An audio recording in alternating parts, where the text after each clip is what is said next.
43 ലക്ഷം ലോണാ? എന്റെ വാർഷിക വരുമാനം തന്നെ 5 ലക്ഷം രൂപ. ഇതിപ്പോ എങ്ങനെ 43 ലക്ഷം ഇതിന് ആരും ലോൺ കൊടുത്ത എന്റെ പേരില്? എന്ത് പറ്റിയടാ? എന്തിനാ കരയുന്ന? കിടന്ന് പോകുന്നതിനാ? അറിയില്ല ബ്രോ, എന്റെ പേരാണ് 43 ലക്ഷത്തിന്റെ ലോൺ എടുത്തേക്കുന്നത്. അതും എന്റെ പാൻ കാർഡൊക്കെ യൂസ് ചെയ്ത് എങ്ങനെ എടുത്തേക്കണം എനിക്ക് മനസ്സിലാവണല്ലോ. എടാ മണ്ട, അതിനോട് എത്ര പ്രാവശ്യം പറഞ്ഞിട്ടുണ്ട് നിന്റെ പാൻ കാർഡും അതുപോലെ ഡോക്യുമെന്റ്സ് ഒന്നും മറ്റേ ഫോട്ടോസ്റ്റാറ്റ് കടയിൽ കൊടുക്കരുതെന്ന്? മനസ്സിലായല്ലോ ഇപ്പൊ? ഓക്കെ ബ്രോ, ഞാൻ ഇനി ഇതിൽ നിന്ന് അങ്ങനെ രക്ഷപ്പെടും. നീ കിടന്ന് പോകണ്ട.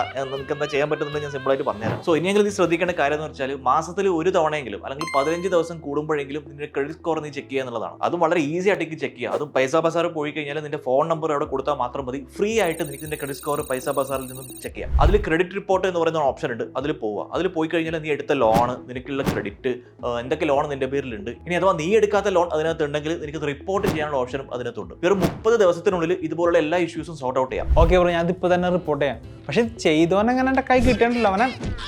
നിന്റെ കേസ് മാത്രമല്ല, സച്ചിൻ ടെണ്ടുൽക്കർ, മഹേന്ദ്ര സിംഗ് ധോണി, ഇവരുടെ എല്ലാം പാൻ കാർഡ് ഹാക്ക് ചെയ്തിട്ട് ആളുകൾ ലോൺ എടുത്തിട്ടുണ്ട്. അമ്മാതിരി സംഭവം. നിങ്ങൾ മാസത്തിൽ ഒരു തവണയെങ്കിലും നിങ്ങളുടെ ക്രെഡിറ്റ് സ്കോർ ചെക്ക് ചെയ്യാൻ മറക്കരുത്. ഇതുപോലുള്ള കൂടുതൽ ഇൻഫോർമേറ്റീവ് ആയിട്ടുള്ള വീഡിയോകൾക്ക് Boss Wala Malayalam channel subscribe ചെയ്യാനും മറക്കരുത്.